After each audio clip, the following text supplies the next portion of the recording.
Hello everyone, welcome back to my YouTube channel. दोस्तों, आज की इस क्लास में मैं आपके लिए लेकर आया हूं राजस्थान विश्वविद्यालय बीए फोर्थ सेमेस्टर, साथ ही साथ जो बीएससी के बच्चे हैं, बीकॉम के बच्चे हैं, उनके लिए भी ये क्लास समान रूप से उपयोगी होने वाली है।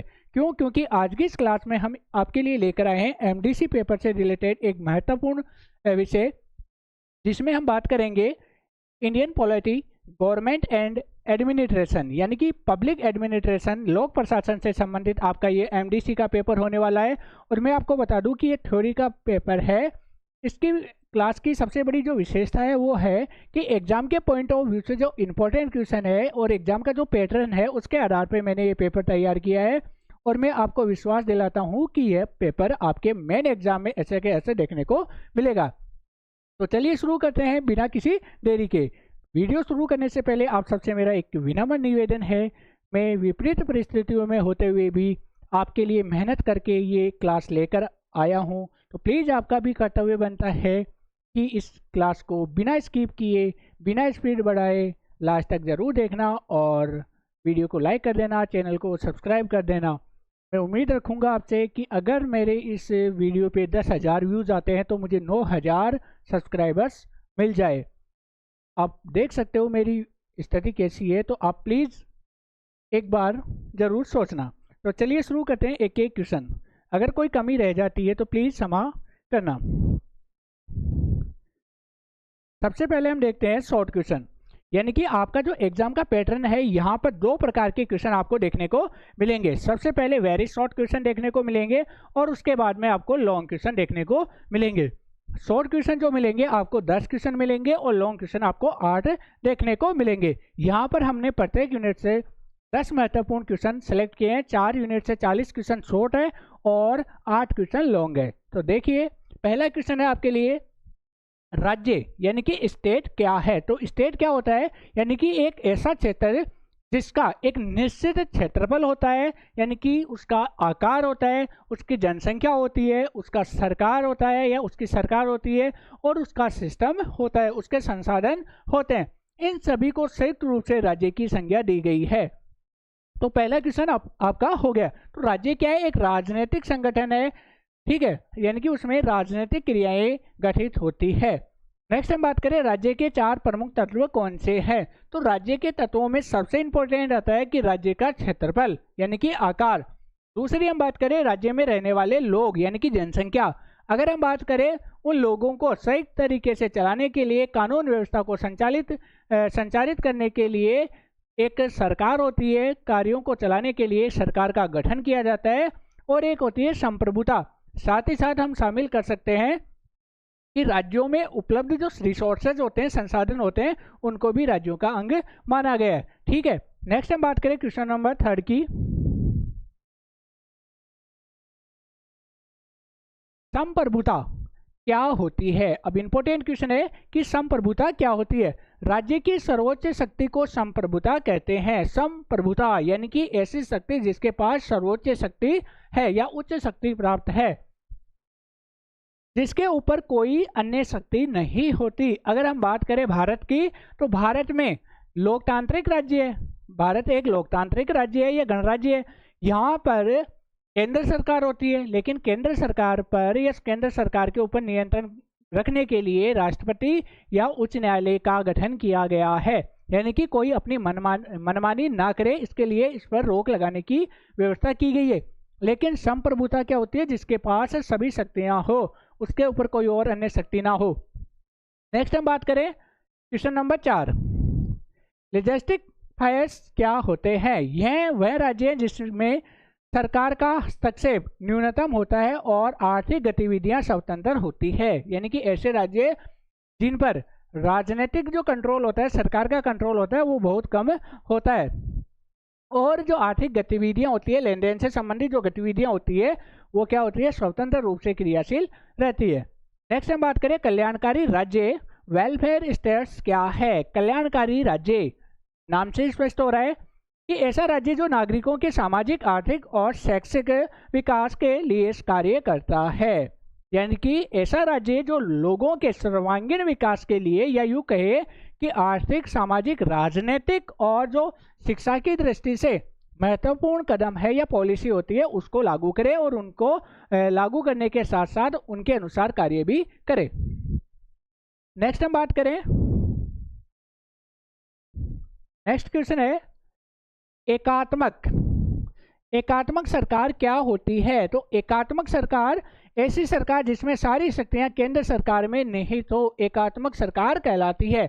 यानी कि ऐसी शासन व्यवस्था जिसमें संपूर्ण शक्तियां केंद्र सरकार के पास या सेंट्रल गवर्नमेंट के पास हो, क्या कहलाती है? एकात्मक सरकार कहलाती है।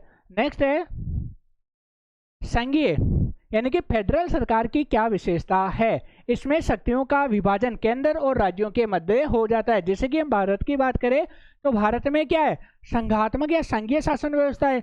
यहाँ पर केंद्र और राज्यों के बीच शक्तियों का बंटवारा देखने को मिलता है। कुछ शक्तियां राज्य सरकारों को प्राप्त होती है और कुछ केंद्र सरकार को प्राप्त होती है। नेक्स्ट हम बात करें संसदीय शासन प्रणाली क्या है? इसमें कार्यपालिका संसद के प्रति उत्तरदायी होती है। जैसे भारत में इसमें कार्यपालिका किसके प्रति उत्तरदायी होती है? संसद के प्रति उत्तरदायी होती है। ऐसी शासन व्यवस्था भारत में देखने को मिलती है। नेक्स्ट हम बात करें क्वेश्चन नंबर 9, राष्ट्रपति प्रणाली यानी कि प्रेसिडेंटल सिस्टम क्या है? राष्ट्रपति प्रणाली क्या है? इसमें राष्ट्रपति ही वास्तविक कार्यपालिका होता है और संसद से स्वतंत्र होता है। यानी कि ऐसी शासन व्यवस्था जिसमें संपूर्ण शक्तियां किसके पास आ जाती है? राष्ट्रपति के पास आ जाती है और यह संसद से स्वतंत्र रहता है, यानी कि स्वतंत्र निर्णय ले सकता है। नेक्स्ट हम बात करें भारतीय संविधान की प्रमुख विशेषताएं क्या है? तो भारतीय संविधान की प्रमुख विशेषताओं में यह लिखित संविधान है, संघीय ढांचा है, इसके अलावा संसदीय प्रणाली है, मौलिक अधिकार यहाँ की विशेषता है और धर्मनिरपेक्षता यहाँ की सबसे बड़ी विशेषता मानी गई है। नेक्स्ट हम बात करें यूनिट फर्स्ट के क्वेश्चन कंप्लीट हो चुके हैं। Short question, long question last में देखेंगे। आंसर भी मैं लेके आया हूँ, तो धैर्य बना के रखे। आप डबल स्पीड में देख के कहाँ जाओगे? पेपर तो यहीं से मिलने वाला है। आराम से देखो, 2 घंटे 3 घंटे आराम से देखो, बार बार देखो। मैं भी तो आपके लिए मेहनत करके लाया हूँ। मेरी हालत क्या है मैं ही जानता हूँ। प्लीज़ आप वीडियो को लाइक कर दीजिए, चैनल को सब्सक्राइब कर लीजिए और हो सके तो थैंक्स का ऑप्शन है उसको भी आज आप मेरे लिए आप प्रोवाइड करवा सकते हो। नेक्स्ट हम बात करें भारतीय प्रशासन का विकास किन कालों में हुआ है? भारतीय प्रशासन है इसका विकास अलग अलग कालों में हुआ है कि जैसे प्राचीन काल, मध्यकाल, ब्रिटिश काल और स्वतंत्रता के बाद का काल। भारतीय शासन या प्रशासन को 4 भागों में बांटा गया है। प्राचीन काल में कैसी शासन व्यवस्था थी? आप सब जानते हैं कि यहाँ पर क्या था?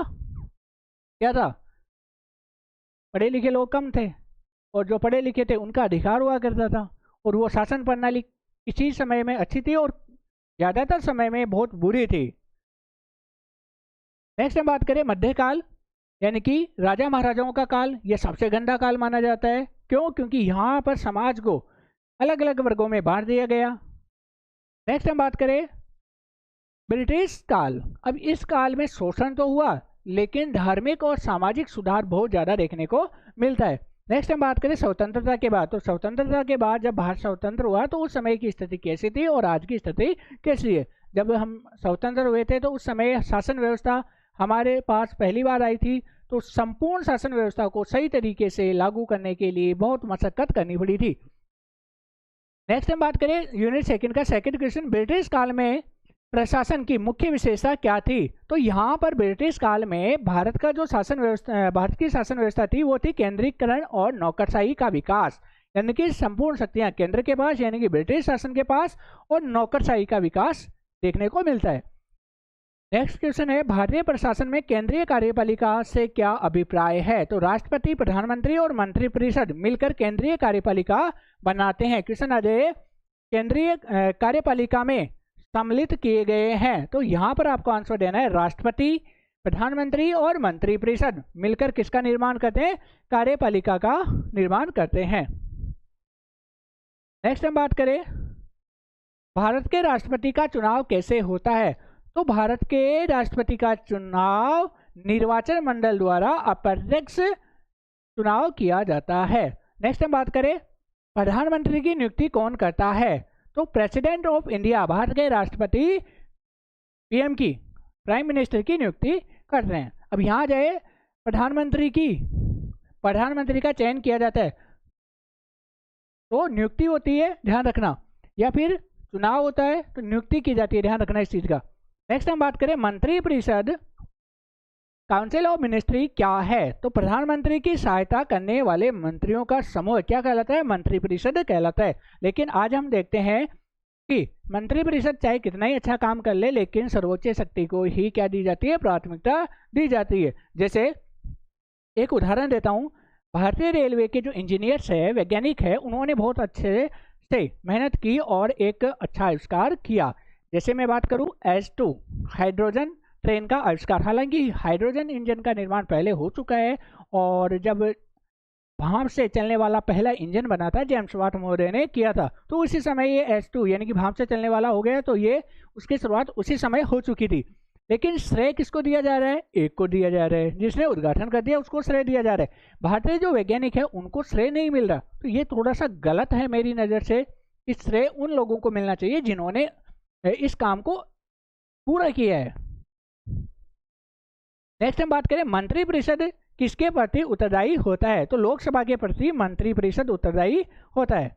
नेक्स्ट हम बात करें कैबिनेट क्या है? तो मंत्रिपरिषद का छोटा और प्रभावशाली समूह जो मुख्य निर्णय लेता है, कैबिनेट कहलाता है। आता है ना कैबिनेट मंत्री, तो वो इसी में शामिल है।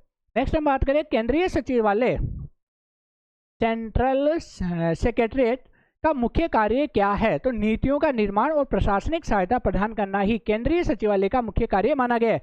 नेक्स्ट हम बात करें कैबिनेट सचिवालय का कार्य क्या है? तो कैबिनेट के कार्यों का समन्वय और क्रियान्वयन सुनिश्चित करना ही कैबिनेट सचिवालय का कार्य माना गया है। तो ये थे हमारे यूनिट सेकंड से संबंधित वेरी इंपॉर्टेंट शॉर्ट क्वेश्चन। अब ऐसे ही यूनिट थर्ड के देखते हैं। संघीय विधायिका से क्या अभिप्राय है? तो भारत की संसद जिसमें लोकसभा और राज्यसभा शामिल है। अब क्वेश्चन आ जाए कि संसद क्या है? तो लोकसभा, राज्यसभा और राष्ट्रपति संघीय विधायिका कहलाती है। नेक्स्ट हम बात करें भारतीय संसद के कितने सदन होते हैं? तो लोकसभा और राज्यसभा 2 सदन माने गए। नेक्स्ट हम बात करें लोकसभा को क्या कहा जाता है? जनता का सदन कहा जाता है। नेक्स्ट हम बात करें राज्यसभा का कार्यकाल कितना होता है? तो राज्यसभा के जो सदस्य होते हैं उनका कार्यकाल 6 वर्ष का होता है। ध्यान रखना, राष्ट्रपति, प्रधानमंत्री, इनका कार्यकाल एक बार के लिए 5 वर्ष होता है, लेकिन अनिश्चित होता है, ध्यान रखना है ना। नेक्स्ट हम बात करें विधेयक बिल क्या होता है? तो कानून बनाने का प्रस्ताव ही विधेयक कहलाता है। कानून बनाने का जो प्रस्ताव होता है वही क्या कहलाता है? विधेयक कहलाता है, ध्यान रखना इस चीज का। नेक्स्ट हम बात करें प्रत्यायोजित विधान क्या है? तो जब संसद अपनी विधायी शक्तियां कार्यपालिका को सौंपती है तो उसे प्रत्यायोजित विधान कहा जाता है। नेक्स्ट है भारतीय न्यायपालिका का सर्वोच्च न्यायालय कौन है? तो supreme court of India, Bharat का सर्वोच्च न्यायालय ही भारतीय न्यायपालिका का सर्वोच्च न्यायालय है। उच्च न्यायालय, हाई कोर्ट का मुख्य कार्य क्या है?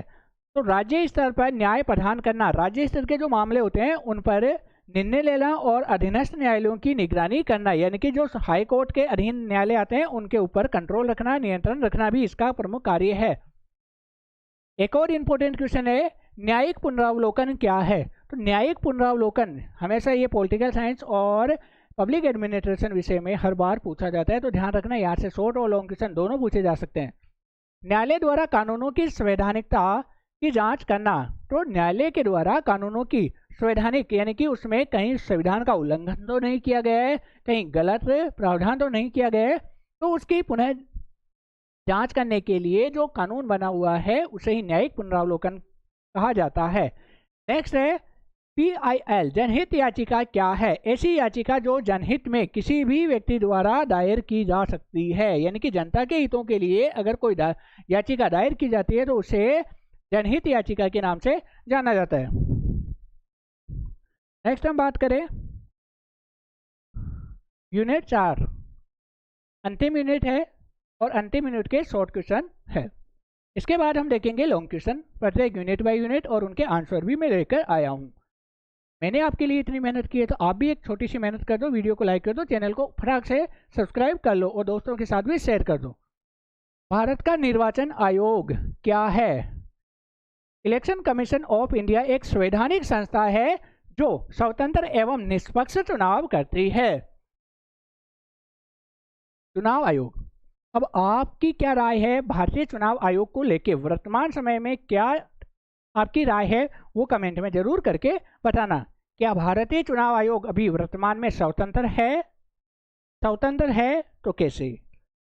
अगर किसी के अधीन कार्य कर रहा है तो एक दो उदाहरण जरूर बताना। नेक्स्ट हम बात करें यूपीएससी का पूरा नाम क्या है? तो यूनियन पब्लिक सर्विस कमीशन। ध्यान रखना इंपॉर्टेंट क्वेश्चन है, पूछा जा सकता है। वित्त आयोग फाइनेंस कमीशन का गठन किस अनुच्छेद के तहत होता है? तो वित्त मंत्रालय से या वित्त आयोग से संबंधित एक गठन है, उसका गठन किस अनुच्छेद के तहत किया जाता है? तो अनुच्छेद 280 के तहत किया जाता है। नेक्स्ट हम बात करें भारत के नियंत्रक एवं महालेखा परीक्षक CAG। इंपोर्टेंट है, एग्जाम में ऐसे के ऐसे देखने को मिल सकता है। का मुख्य कार्य क्या है? तो सरकारी आय व्यय का लेखा परीक्षण करना, यानी कि जो सरकारी खर्चे होते हैं, आय व्यय कितनी है उसका लेखा जोखा रखना और परीक्षण करना। नेक्स्ट है NITI आयोग का गठन कब हुआ? तो 1 जनवरी 2015 को इसका NITI आयोग का गठन किया गया था। राष्ट्रीय मानवाधिकार आयोग का उद्देश्य क्या है? तो मानवाधिकारों की रक्षा एवं संवर्धन करना। मानवाधिकार आयोग का कार्य क्या है कि मानवाधिकार से संबंधित मानवों के जो अधिकार है, मानवाधिकार है, उनकी रक्षा करना और उनका संवर्धन करना। केंद्रीय सूचना आयोग CIC किस अधिनियम के तहत बना है? अब आपके लिए एक क्वेश्चन है, CIC की फुल फॉर्म इंग्लिश में बतानी है। सूचना का अधिकार अधिनियम 2005 इसका राइट आंसर हो जाएगा। क्वेश्चन नंबर 8, निर्वाचन आयोग के मुख्य कार्य क्या है? तो चुनाव करवाना, मतदाता सूची तैयार करना और आचार संहिता लागू करना वित्त आयोग का प्रमुख कार्य माना गया है। यूपीएससी की मुख्य भूमिका क्या है? तो सिविल सेवाओं की भर्ती कराना ही यूपीएससी का मुख्य उद्देश्य है। आप देते हो ना IAS का एग्जाम, तो उसमें बहुत सारी अलग अलग जो सिविल पोस्टेज है उनका सिलेक्शन किया जाता है और उस पर योग्य जो उम्मीदवार होते हैं उनको नियुक्त किया जाता है। नेक्स्ट है, लास्ट क्वेश्चन है, CAG को किसका प्रहरी कहा जाता है? तो सार्वजनिक धन का प्रहरी CAG को कहा जाता है। तो ये थे हमारे यूनिट बाय यूनिट, प्रत्येक यूनिट से हमने देखे शॉर्ट क्वेश्चन, प्रत्येक यूनिट से 10-10 क्वेश्चन हमने लिए, साथ में उनके आंसर भी हमने लिए। अब हम बात करते हैं unit by unit long question और उनके आंसर भी साथ में देखेंगे। तो लॉन्ग वीडियो शुरू करने से पहले आपसे रिक्वेस्ट है, प्लीज वीडियो को लाइक कर दीजिए, चैनल को सब्सक्राइब कर लीजिए। पहला क्वेश्चन है, इंपोर्टेंट क्वेश्चन हमने सेलेक्ट किए हैं प्रत्येक यूनिट से 2। राज्य की उत्पत्ति, स्वरूप एवं महत्व का विस्तार से वर्णन कीजिए, विस्तृत वर्णन कीजिए। अब देखिए आपके सामने सेम ऐसे ही कॉपी करनी है, आपको ऐसा क्वेश्चन देखने को मिलता है, सेम आपको यही लिखना है। राज्य मानव समाज की सबसे महत्वपूर्ण राजनीतिक संस्था है। राज्य, ध्यान से सुनना, राज्य मानव समाज की एक महत्वपूर्ण राजनीतिक संस्था है। इसकी उत्पत्ति, स्वरूप और महत्व को समझना राजनीति विज्ञान का मूल आधार है। यानी कि राज्य की उत्पत्ति कैसे होती है, उसका स्वरूप क्या है, साथ ही साथ उसका महत्व आदि को समझना राजनीति विज्ञान का एक महत्वपूर्ण विषय माना गया है।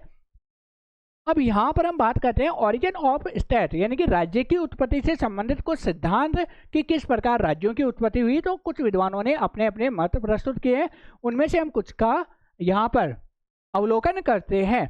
राज्य की उत्पत्ति के बारे में विभिन्न सिद्धांत प्रस्तुत किए गए हैं, जिनमें से महत्वपूर्ण है दैवी सिद्धांत। दैवी सिद्धांत, हाँ बिल्कुल वही। देखिए, इस सिद्धांत के अनुसार राज्य ईश्वर द्वारा निर्मित है और शासक ईश्वर का प्रतिनिधि है। यानी कि ऐसे विद्वान है जिन्होंने कह दिया कि राज्य क्या है, दैवीय सिद्धांत दे दिया कि इसकी उत्पत्ति किसने की है, ईश्वर ने की है। राज्य की उत्पत्ति किसने की है, ईश्वर ने की है, और इसका संचालन करने वाला क्या होता है, ईश्वर का दूत या प्रतिनिधि माना गया। लेकिन वर्तमान साइंस के युग में इन चीजों को हम नहीं मानते, लेकिन जो बता दिया वो पढ़ना पड़ेगा मेरे, राइट। नेक्स्ट हम बात करें सामाजिक संविदा सिद्धांत। सामाजिक संविदा सिद्धांत, सोशल कॉन्ट्रैक्ट थ्योरी, यह सिद्धांत थॉमस हॉब्स, जॉन लॉक और जॉन जेसप रूसेल द्वारा प्रतिपादित किया गया। तो यहाँ पर आपको थॉमस हॉब्स और जॉन लॉक ये नाम आपको याद रखने हैं। इनके अनुसार राज्य लोगों के बीच एक समझौते का परिणाम है। समझौते का परिणाम यानी कि जैसे कि हम एक उदाहरण देता हूँ, समझने की कोशिश करना कि कुछ प्रतिनिधि खड़े होते हैं चुनाव में और जनता उनको वोट करती है। तो जनता और उन प्रतिनिधियों के मध्य क्या होता है, एक समझौता होता है कि हम आपके साथ हैं, आप हमारी समस्याओं के लिए क्या करना, तत्पर रहना और उनको दूर करने का प्रयास करना। नेक्स्ट है विकासवादी सिद्धांत।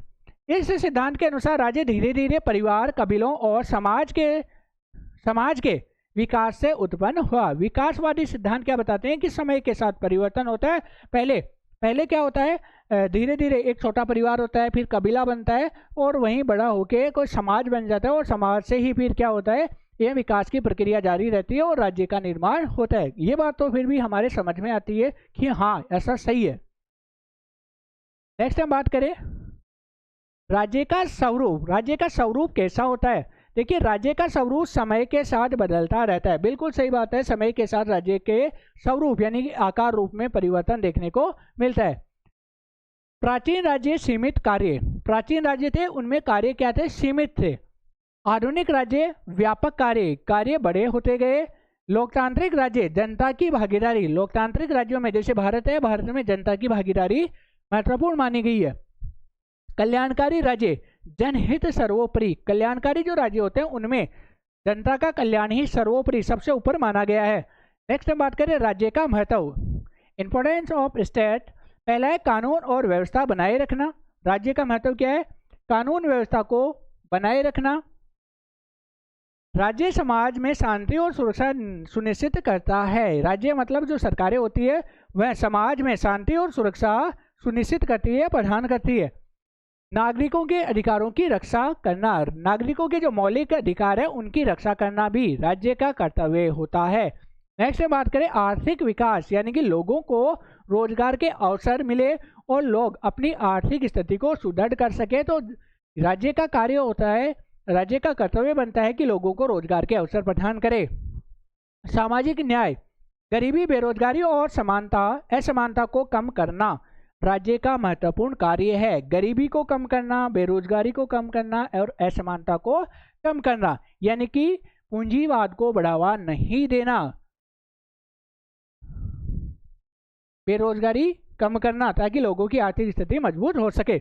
अब इस क्वेश्चन का अगर हम सार देखें, राज्य आधुनिक समाज का आधार है, इसके बिना समाज में अराजकता फैल सकती है। राज्य आधुनिक समाज का क्या है? आधार है। अगर राज्य नहीं हो तो समाज में अराजकता यानी कि लड़ाई झगड़े और लूटपाट जैसी समस्याएं देखने को मिल सकती है। और स्वाभाविक बात है, अगर जनसंख्या ज़्यादा होगी और राज्य का आकार बढ़ता जाएगा, कानून व्यवस्था सही नहीं है तो लूटपाट, चोरी चकारी जैसी समस्याएं देखने को मिलती है।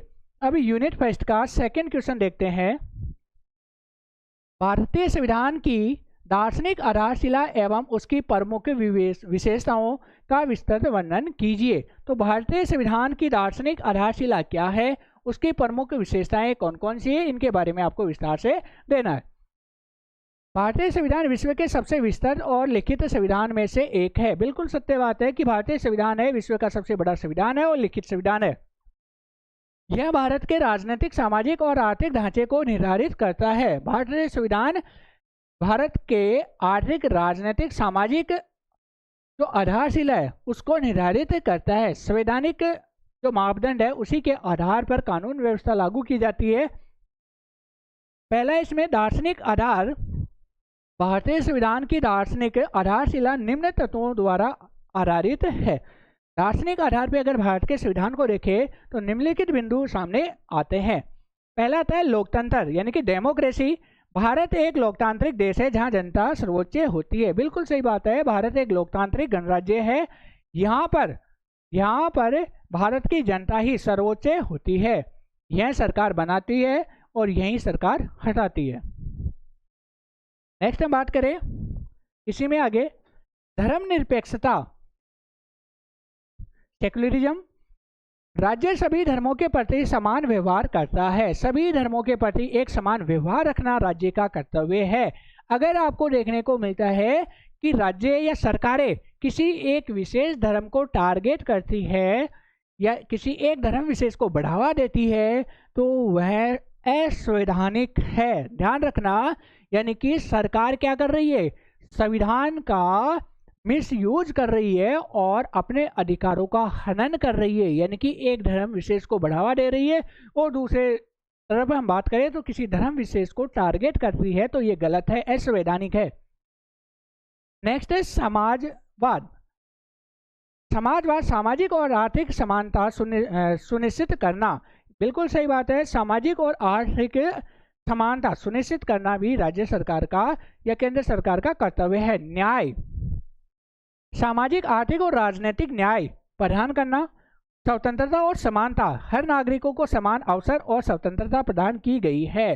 भारतीय संविधान के अनुसार सभी लोगों को एक समान स्वतंत्रता प्रदान की गई है, यानी कि आप कहीं पर भी जा सकते हो, आ सकते हो, कोई सा भी काम कर सकते हो अगर आप में एबिलिटी है, योग्यता है तो।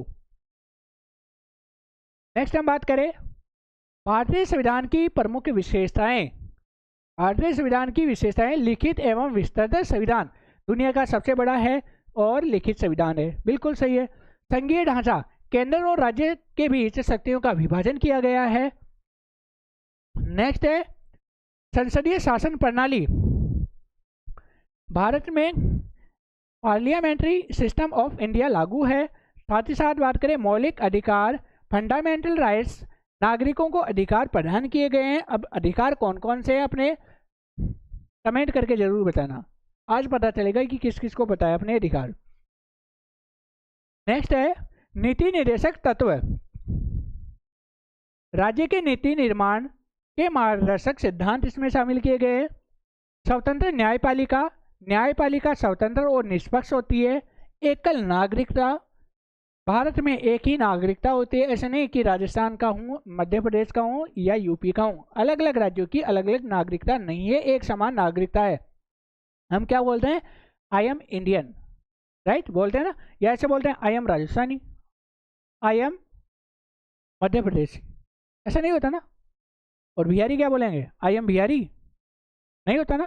आई एम बंगाली, ऐसे नहीं बोलते हम, क्या बोलते हैं सभी, आई एम इंडियन, क्योंकि हमारी नागरिकता क्या है, एकल नागरिकता है। अब मुझे मत बनाना। नेक्स्ट है भारतीय संविधान की विशेष महत्ता, देखिए देश की एकता बनाए रखना। दूसरा है लोकतंत्र को मजबूत करना, संविधान लोकतंत्र को मजबूत करता है, नागरिकों के अधिकारों की रक्षा करता है, विकास को दिशा देने का कार्य करता है। यानी कि भारत का जो संविधान है बहुत बड़ा है और इसमें सभी चीज़ों को ध्यान में रखा गया है। अब निष्कर्ष की बात करें तो भारतीय संविधान केवल एक कानूनी दस्तावेज नहीं है बल्कि देश की आत्मा है। अब देख लो, भारतीय संविधान को देश की आत्मा कहा गया है। यह राष्ट्र के आदर्शों और मूल्यों के प्रतिबिंबित करता है या प्रदर्शित करता है और भारत को एक मजबूत लोकतांत्रिक राष्ट्र बनाता है, राइट। नेक्स्ट हम बात करें यूनिट सेकंड के इंपॉर्टेंट क्वेश्चन, लॉन्ग क्वेश्चन। पहला क्वेश्चन है भारतीय प्रशासन के विकास का विस्तृत वर्णन करें और साथ ही साथ विशेष रूप से ब्रिटिश काल के संदर्भ में भारतीय प्रशासन की स्थिति का वर्णन आपको करना है। भारतीय प्रशासन का विकास एक लंबी ऐतिहासिक प्रक्रिया का परिणाम है, यानी कि एक लंबी समय अवधि का परिणाम है, जिसमें हमने देखा कि प्राचीन काल में, मध्यकाल में, ब्रिटिश काल में और आधुनिक काल में हमने भारतीय प्रशासन का विकास देखा था। अब इसमें आगे देखते हैं प्राचीन एवं मध्यकालीन प्रशासन। प्राचीन काल में क्या स्थिति थी? प्राचीन भारत में प्रशासनिक व्यवस्था सुव्यवस्थित थी। मौर्य और गुप्त काल में केंद्रीकृत प्रशासन देखने को मिलता है, यानी कि मौर्य काल और गुप्त काल में भारतीय प्रशासन की स्थिति अच्छी थी। मध्यकाल में मुगल शासन के दौरान प्रशासनिक अधिक संगठित और पदानुक्रम आधारित था, पदानुक्रम और अधिक मजबूत देखने को मिलता है। ब्रिटिश काल में अगर प्रशासन की बात करें तो ब्रिटिश शासन भारत में आधुनिक प्रशासन की नींव रखता है। आधुनिक जो प्रशासन है उसकी नींव ब्रिटिश काल में मानी गई है। देखिए इसमें केंद्रीकरण, ब्रिटिशों ने प्रशासन को अत्यधिक केंद्रीकृत बनाया। सभी महत्वपूर्ण निर्णय लंदन और गवर्नर जनरल के अधीन होते थे। जो महत्वपूर्ण निर्णय होते थे वो लंदन यानी कि ब्रिटेन में, और साथ ही साथ जो गवर्नर जनरल होता था उसके पास होता था। भारतीय सिविल सेवा, ब्रिटिशों ने इंडियन सिविल सर्विस की स्थापना की जो प्रशासन का मुख्य आधार बनी, यानी कि ये अच्छा काम किया इन्होंने। नेक्स्ट है भारत का शासन सॉरी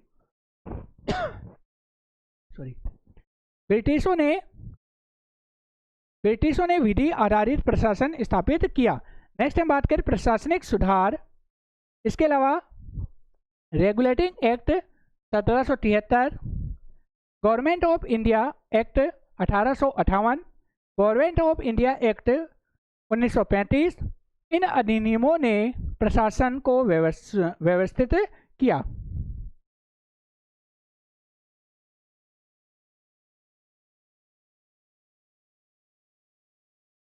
नेक्स्ट हम बात करें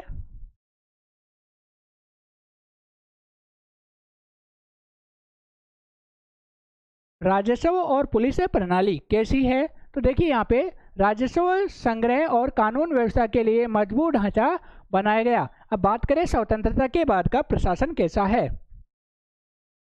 स्वतंत्रता के बाद का प्रशासन, स्वतंत्रता के बाद भारत ने लोकतांत्रिक और कल्याणकारी प्रशासन अपनाया, यानी कि जनता का कल्याण हो और संविधान आधारित प्रशासन को लागू किया।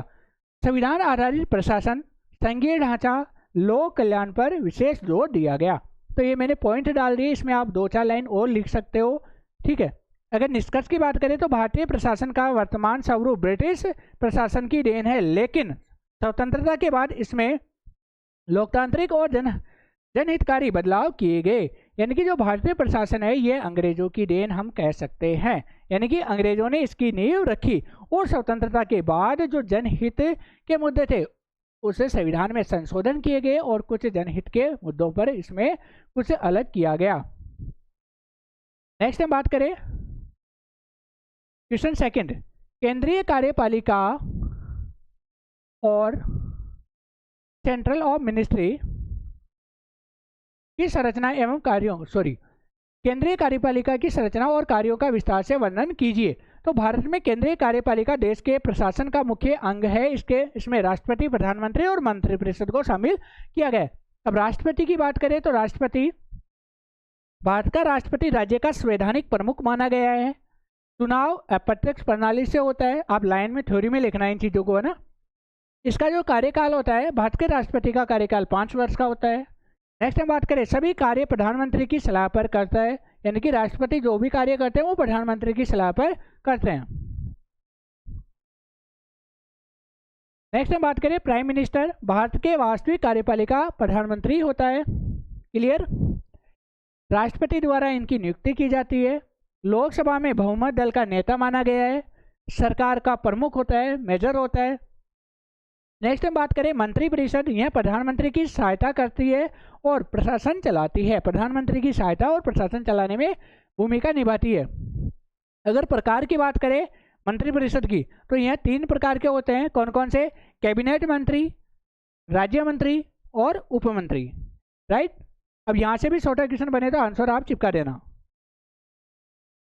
केंद्रीय कार्यपालिका के कार्य, केंद्रीय कार्यपालिका के कार्य कौन कौन से हैं? पहला है नीति निर्माण के कार्य। अब नीति निर्माण के कार्य साथ ही साथ हम बात करें सरकार की नीतियां तय करना। सरकार की जो नीतियां होती है, पॉलिसी होती है, उनको तय करने का कार्य किसका होता है? केंद्रीय कार्यपालिका का होता है। प्रशासन संचालन में इसकी महत्वपूर्ण भूमिका होती है। नेक्स्ट है विधायी कार्य। विधायी कार्य कौन करता है? केंद्रीय कार्यपालिका के होते हैं। वित्तीय कार्य, बजट बनाना, आर्थिक नीतियां लागू करना, तैयार करना, ये सब इसके कार्य हैं। नेक्स्ट है उत्तरदायित्व है। ये इसके कार्य, फर्ज क्या होते हैं? मंत्रिपरिषद सामूहिक रूप से लोकसभा के प्रति उत्तरदायी होता है। लोकसभा के प्रति उत्तरदायी होता है कौन? मंत्रिपरिषद। अगर हम बात करें निष्कर्ष की, भारत की केंद्रीय कार्यपालिका लोकतांत्रिक सिद्धांतों पर आधारित है। भारत की केंद्रीय कार्यपालिका लोकतांत्रिक सिद्धांतों पर आधारित है। इसमें राष्ट्रपति औपचारिक प्रमुख होता है, जबकि प्रधानमंत्री वास्तविक शक्ति का केंद्र होता है। यह व्यवस्था प्रशासन को प्रभावी और उत्तरदायी बनाती है। नेक्स्ट हम बात करें यूनिट 3 से फर्स्ट क्वेश्चन। बस आपका ये पेपर पूरा कंप्लीट होने वाला है। कंप्लीट होने से पहले एक बार लाइक तो ठोक दो, सब्सक्राइब भी कर लो। संघीय विधायी का यानी कि भारतीय संसद की संरचना, शक्तियों एवं कार्यों का विस्तार से वर्णन कीजिए। तो इसके जो प्रमुख कार्य होता है वह कानून निर्माण का कार्य होता है। अब इसमें संसद की संरचना, अब यह कैसे बनती है? तो भारतीय संसद के 3 अंग माने गए हैं, जिसमें प्रेसिडेंट ऑफ इंडिया यानी कि राष्ट्रपति, लोकसभा और राज्यसभा। क्वेश्चन आ जाए कि संसद क्या है, संसद का निर्माण कैसे होता है? तो राष्ट्रपति, लोकसभा और राज्यसभा। कैसे? प्रेसिडेंट ऑफ इंडिया यानी कि राष्ट्रपति, लोकसभा और राज्यसभा बराबर संसद। लोकसभा की बात करें तो जनता द्वारा चुने गए जो सदस्य होते हैं, प्रतिनिधि होते हैं, वो इसमें शामिल होते हैं। इनका कार्यकाल 5 वर्ष का होता है। अधिक शक्तिशाली सदन माना गया है, शक्तियां ज़्यादा होती है। वित्तीय मामलों में विशेष अधिकार इनको प्राप्त होता है। राज्यसभा की बात करें तो यहाँ पे प्रत्यक्ष रूप से चुनी जाती है, स्थायी सदन माना गया है, राज्यों का प्रतिनिधित्व करती है। राज्यों से जो मंत्री जाते हैं वो इसमें शामिल किए गए हैं और यह राज्यों का प्रतिनिधित्व करती है। अब बात करें संसद की शक्तियां, तो इसकी शक्तियों में पहली है विधायी शक्तियां यानी कि कानून बनाना संसद का मुख्य कार्य है। फिर है वित्तीय शक्तियां यानी कि बजट को पारित करना संसद का कार्य माना गया है और उनको लागू करना, कर बनाना, कर लागू करना, टैक्स। नेक्स्ट है कार्यपालिका पर नियंत्रण करना, संसद सरकार को उत्तरदायी बनाती है। नेक्स्ट हम बात करें संशोधन शक्ति यानी कि संविधान में संशोधन कर सकती है कौन? पार्लियामेंट, संसद। नेक्स्ट हम बात करें संसद के कार्य, तो संसद के प्रमुख कार्यों में है कानून निर्माण करना, जनप्रतिनिधित्व करना, नीतियों पर चर्चा करना, विचार विमर्श करना और सरकार की जवाबदेही सुनिश्चित करना, सरकार की जवाबदेही को सुनिश्चित करना। संसद की भूमिका में गिरावट के कारण, संसद की भूमिका में गिरावट आती है, वो कैसे आती है? पार्टी अनुशासन, समझ गए? पार्टी अनुशासन, कार्यपालिका का प्रभुत्व, समय की कमी और राजनीतिक टकराव। अगर निष्कर्ष की बात करें, भारतीय संसद लोकतंत्र की रीढ़ है यानी कि रीढ़ की हड्डी मानी गई है। इसकी प्रभावशीलता लोकतांत्रिक प्रणाली की सफलता को निर्धारित करती है। अगर संसद जितनी सफल होगी उतना ही लोकतंत्र सफल माना जाएगा। नेक्स्ट हम बात करें, सेकंड क्वेश्चन है भारतीय न्यायपालिका की संरचना, कार्य एवं न्यायिक पुनरावलोकन तथा जनहित याचिका का विस्तृत वर्णन कीजिए। तो यहाँ पर आंसर देखें इसका, तो भारतीय न्यायपालिका संविधान का संरक्षक है। न्यायपालिका को संविधान का रक्षक माना गया है। यह कानून की व्याख्या करती है, कानूनों की व्याख्या करती है, ठीक है, और नागरिकों के अधिकारों की रक्षा करती है। जो लोगों के मूल अधिकार है उनकी रक्षा करने का कार्य भी भारतीय न्यायपालिका का माना गया है। न्यायपालिका की संरचना की अगर हम बात करें तो इसे एकीकृत न्यायपालिका या न्याय प्रणाली के नाम से जाना जाता है। सुप्रीम कोर्ट जो सर्वोच्च न्यायालय होता है। अब आपको कमेंट करके बताना है कि भारत का सुप्रीम कोर्ट कहाँ है। नेक्स्ट है उच्च न्यायालय और अधीनस्थ न्यायालय। जो उच्च न्यायालय है, हाई कोर्ट है, इनका कार्य क्या होता है? अधीनस्थ न्यायालयों को नियंत्रित रखना, उनकी देखरेख करना, मॉनिटरिंग करना। नेक्स्ट हम बात करें सर्वोच्च न्यायालय, सुप्रीम कोर्ट देश का सर्वोच्च न्यायालय है, संविधान का रक्षक इसे माना गया है और अंतिम अपील का न्यायालय। यानी कि अगर आप किसी निर्णय से, यानी कि जो छोटे कोर्ट होते हैं उनके निर्णय से आप सहमत नहीं होते तो आप सुप्रीम कोर्ट में अपना जो केस है वो दाखिल करवा सकते हो। नेक्स्ट है उच्च न्यायालय, हाई कोर्ट, प्रत्येक राज्य में स्थापित है, प्रत्येक राज्य में अलग अलग है। राज्य स्तर पर सर्वोच्च न्यायालय, राज्य स्तर पर जो न्यायालय होते हैं वो सर्वोच्च न्यायालय कौन से होते हैं? हाई कोर्ट होते हैं।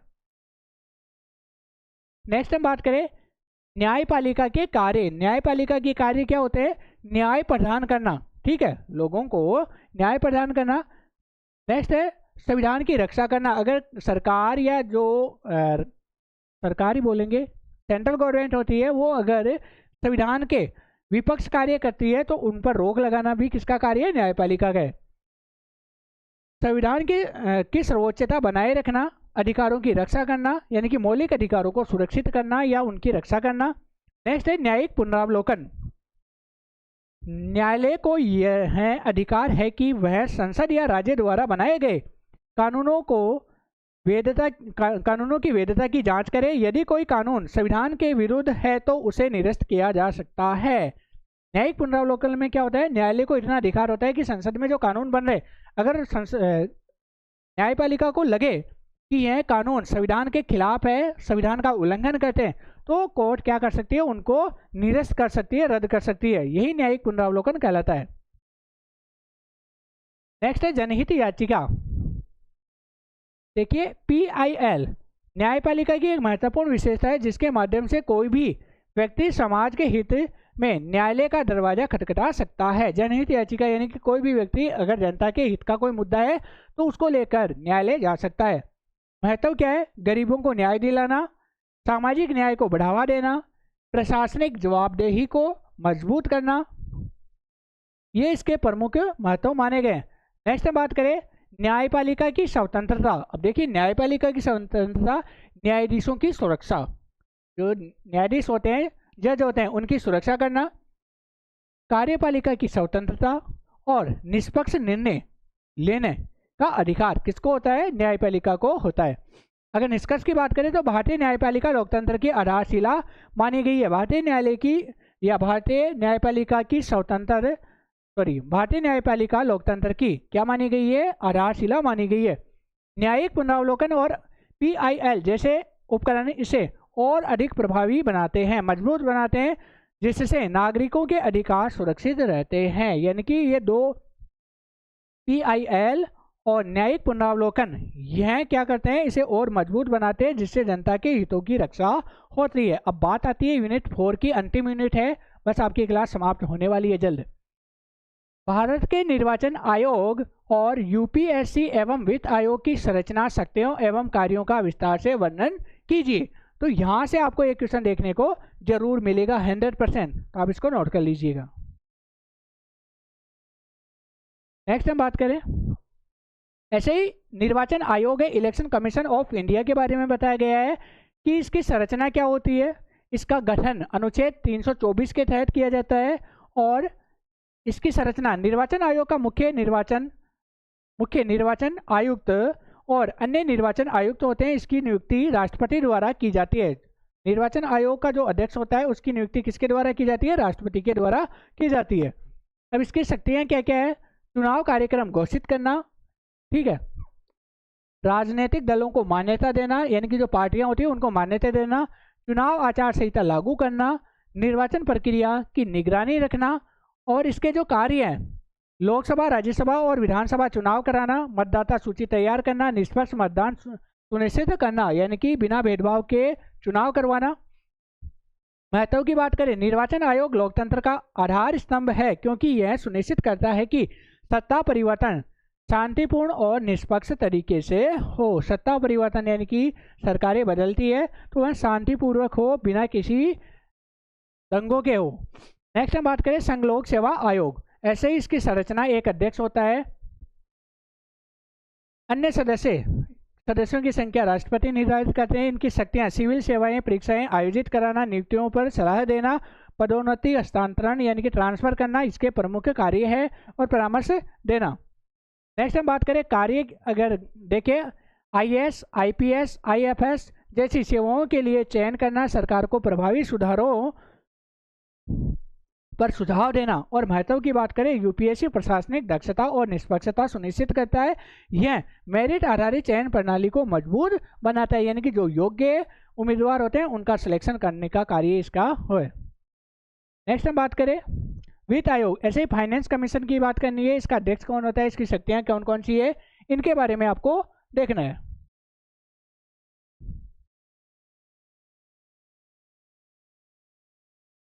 ऐसे इसके कार्य कौन कौन से हैं और लास्ट में निष्कर्ष आपको देना है। क्लियर? और अंतिम क्वेश्चन है, भारत में CAG, NIT आयोग और NHRC एवं केंद्रीय सूचना आयोग की संरचना, कार्य एवं महत्व का विस्तार से वर्णन कीजिए। तो ये सब आपको आंसर डालना ही होगा, राइट।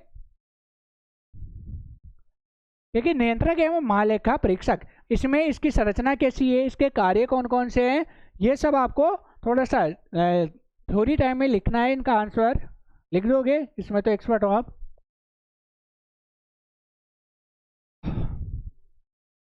ऐसे ही एनआईटी आयोग है, ध्यान रखना विस्तार से इसका आंसर देना है। हो गया। ऐसे इसका महत्व देना है। और राष्ट्रीय मानवाधिकार आयोग के बारे में आपको बताना है, संरचना क्या है, इसका कार्य क्या है। यहाँ से छोटे क्वेश्चन भी पूछे जा सकते हैं, तो ध्यान रखना। ऐसे इसका महत्व देना है। केंद्रीय सूचना आयोग, केंद्रीय सूचना आयोग CIC, क्लास काफ़ी लंबी हो जाएगी इसलिए थोड़ा सा आप इसको निपटा लेना। नेक्स्ट हम बात करें, अगर कोई विद्यार्थी इसकी PDF लेना चाहता है, PDF लेना चाहते हो तो आप मुझे व्हाट्सएप या फिर इंस्टाग्राम पे या फिर यहाँ पे कमेंट करके बता सकते हो। PDF चार्ज ज़्यादा नहीं रहेगा, मात्र 30 रुपये है। देखिए महत्व और इसका प्रशासन विश्लेषण देना है और लास्ट में निष्कर्ष आपको देना है। तो ये थे हमारे आज के इस क्लास से संबंधित इंपॉर्टेंट क्वेश्चन विथ आंसर। मैंने आपके लिए इतनी मेहनत की है तो आपका भी फर्ज बनता है कि आप एक छोटा सा कमेंट कर दीजिए, एक वीडियो को लाइक कर दीजिए, शेयर कर दीजिए और एक प्यारा सा कमेंट करने के साथ साथ आप चैनल को सब्सक्राइब कर लीजिए। मैंने मुश्किल परिस्थितियों में आपके लिए मेहनत की है तो प्लीज़ आप भी मेहनत करना। मैं आशा करता हूँ कि आपका पेपर बहुत अच्छे से जाएगा और यहाँ से आपका पूरा पेपर मिल जाएगा। आई होप आपके लिए वीडियो बहुत अच्छा रहा होगा और आपके एग्ज़ाम के लिए भी ये मददगार साबित होगा और यह आपके पेपर को क्लियर करवाने में भी मेरे अकॉर्डिंग 100% आपको बहुत ज़्यादा ये योगदान देने वाला वीडियो है। तो अगर आपको ये वीडियो अच्छा लगा तो प्लीज़ वीडियो को लाइक कर दीजिए, चैनल को सब्सक्राइब कर दीजिए और आपके एग्ज़ाम के लिए मेरी तरफ से बेस्ट ऑफ लक और आपका एग्ज़ाम अच्छे से हो। धन्यवाद।